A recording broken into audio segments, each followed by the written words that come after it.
तो किस लिए योग कर रहे हैं हम? हमारे वात पित्त और कफ को बैलेंस किया जा सके, ऐसे जितनी इस नाड़ी को हम एक्टिवेट करेंगे। दोस्तों, योग का अर्थ है चित्तवृत्ति निरोध, द सजेशन ऑफ थॉट्स। हम जितने भी योगासन करते हैं, जितनी प्राणायाम करते हैं, जितनी क्रियाएं करते हैं योग के अंदर, इनका सबका परम लक्ष्य है हमारे थॉट्स को समाप्त करना, हमारी जो चित्त की वृत्तियां हैं उनको समाप्त करना। इन्हीं के लिए हम योग करते हैं, इन्हीं के लिए हम आसन ट्राई करते हैं, हर पोज जितना भी हमारा रहता है।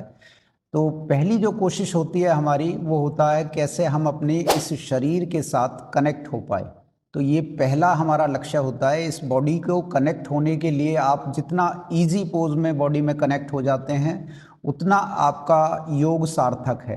तो किस लिए योग कर रहे हैं हम? योग कर रहे हैं हम अनुभव करने के लिए, अपने इस शरीर को अनुभव करने के लिए स्वयं।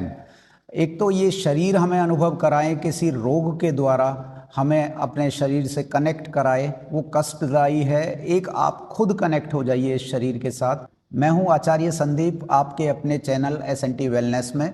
देखिए, आज की जो चर्चा है हमारी एक ऐसी नाड़ी को एक्टिवेट करने के ऊपर है। अगर इस नाड़ी को हम एक्टिवेट कर लें तो योग का जो परम लक्ष्य है चित्तवृत्ति निरोध या सजेशन ऑफ थॉट्स, या हमारे वात पित्त और कफ को बैलेंस किया जा सके, ऐसे जितनी भी डिजीज़ हमारे अंदर होती है उन सभी को आप ठीक कर सकते हैं इस नाड़ी को एक्टिवेट करके। कौन सी नाड़ी है? इसका नाम आपने सुना होगा, सुषुम्ना नाड़ी, या अगर मैं साइंटिफिक लैंग्वेज में कहूँ तो इसको हम बोलते हैं सेंट्रल नर्वस सिस्टम। अब इस सुषुम्ना नाड़ी को एक्टिवेट कैसे कर सकते हैं आप? एक प्राणायाम के द्वारा आप इसे एक्टिवेट कर सकते हैं, जिसका नाम आपने सुना होगा उज्जयी प्राणायाम। उज्जयी शब्द का अर्थ है मन पर विजय प्राप्त करना। देखिए, मन जो है ये सबसे चंचल चीज है। आप अगर उज्जयी प्राणायाम को आप करते हैं तो इस मन को बहुत संतुलित आप कर सकते हैं। अगर आपने इस सिस्टम को बेहतर कर लिया तो समझिए जितनी भी ग्लैंड भी अगर आप हमारी देखो तो ग्लैंड, जैसे यहाँ हमारी सेंटर में पिट्यूटरी ग्लैंड है, अगर नीचे आएंगे हम तो यहाँ हमारी थायराइड है, इसके जस्ट पीछे पैराथायराइड ग्लैंड है, और ऐसे ही आप नीचे की तरफ जाएंगे आपकी एड्रीनल ग्लैंड हो गई। जितनी भी ग्लैंड्स आप देखो हमारी मोस्टली ग्लैंड सेंटर में मौजूद है। तो इन सभी ग्लैंड्स को जो हार्मोनल सीक्रेशन ये ग्लैंड्स करती है, उन हार्मोन्स की सीक्रेशन भी हमारी बेहतर होती है अगर आप इस नाड़ी को एक्टिवेट कर लें। और जितने भी हमारे चक्र हैं, ये जो नाड़ी है सुषुम्ना नाड़ी, ये असल में हमारे चक्रों से होकर गुजरती है। और जब आपके चक्र एक्टिवेट होते हैं तो असल में आपको कंसंट्रेट करते हैं इसी सुषुम्ना नाड़ी से, जिससे एनर्जी का फ्लो आपके मूलाधार चक्र से लेकर सहस्रार चक्र है उस तक ये आपको लेके जाएगी। तो ये जर्नी है योग की। इस नाड़ी को हम एक्टिवेट करेंगे उज्जयी प्राणायाम के द्वारा। थोड़ा सा उज्जयी प्राणायाम अलग है ये, जैसा ट्रेडिशनल आप उज्जयी करते हैं। तो आप एक बार ध्यान से समझे इसे कैसे करना है। आप अपनी जीभ को पलटकर आप ऊपर तालू से टच करेंगे।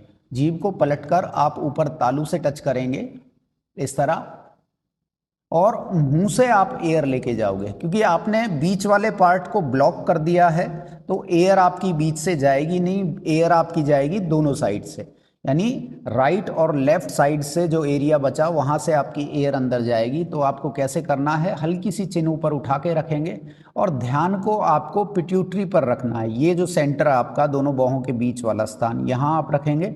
जीभ को पलटकर तालू से लगाएंगे और मुंह से एयर आपको धीरे धीरे ले जानी है अंदर।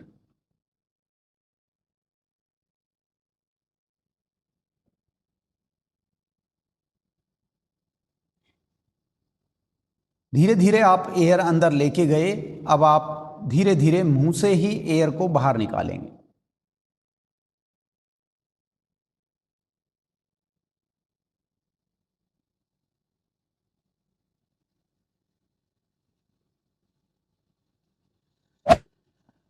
श्वास निकालने का समय हमेशा श्वास लेने के समय से ज़्यादा रखना है आपको। मान लीजिए 8 काउंटिंग में आपने श्वास भरा तो 10 काउंटिंग में श्वास को बाहर निकालेंगे।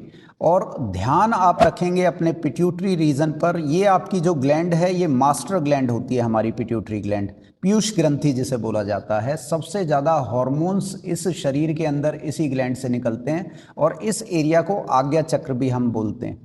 तो जब आपने श्वास को बाहर निकाला तो आपने मानो शरीर की हीट को बाहर निकाला। इससे अल्टीमेटली होता क्या है कि पिट्यूटरी ग्लैंड आपकी एक्टिवेट होना स्टार्ट होती है और यहीं से आपकी कंट्रोल होना स्टार्ट हो जाती है थायराइड ग्लैंड। थायराइड जो है ये एक्चुअल में पिट्यूटरी ग्लैंड हमारी थायराइड को भी कंट्रोल करती है। इसका मास्टर जो है ये गवर्न करती है पिट्यूटरी ग्लैंड आपकी थायराइड ग्लैंड को। तो ये थायराइड में भी फायदेमंद रहेगी। ये जो उज्जयी प्राणायाम आप करेंगे, मन आपका शांत होता जाएगा और धीरे धीरे आपके शरीर के जितने भी रोग हैं, जितने भी इम्बैलेंस हैं वात पित्त और कफ के कारण, वो आपके बैलेंस होने स्टार्ट हो जाएंगे। कम से कम 7 मिनट का इसका अभ्यास हो। तो एक चीज़ और इसमें ध्यान रखेंगे, जब आप श्वास को भरते हैं तो आप श्वास भरने के बाद थोड़ी देर बाद श्वास को बाहर निकालेंगे। होल्ड भी आपको करना है 2-3 सेकंड के लिए। और श्वास को पूरा बाहर निकालने के बाद अगर आपको लगे कि मुंह आपका ड्राई हो गया है, थोड़ी देर में क्या है कि मुंह आपका ड्राई होना स्टार्ट हो जाता है, सूखने लगता है, तो आप बीच में मुंह बंद भी कर सकते हैं और फिर दोबारा स्टार्ट कर सकते हैं इसे। तो कम से कम 7 मिनट इसे लगातार करें। आप देखेंगे अपने मन पर आपको बहुत ज़्यादा शांति महसूस होगी, बहुत रिलैक्सेशन आप महसूस करोगे। थायराइड में अच्छा है और सबसे मेन फ़ायदा, मेन बेनिफिट तो इसका यही है कि आपकी सुषुम्ना नाड़ी को ही एक्टिवेट कर देगी। तो आशा करता हूँ आप इसे समझे होंगे। आगे के वीडियो के लिए हमसे जुड़े रहेंगे। नमस्कार।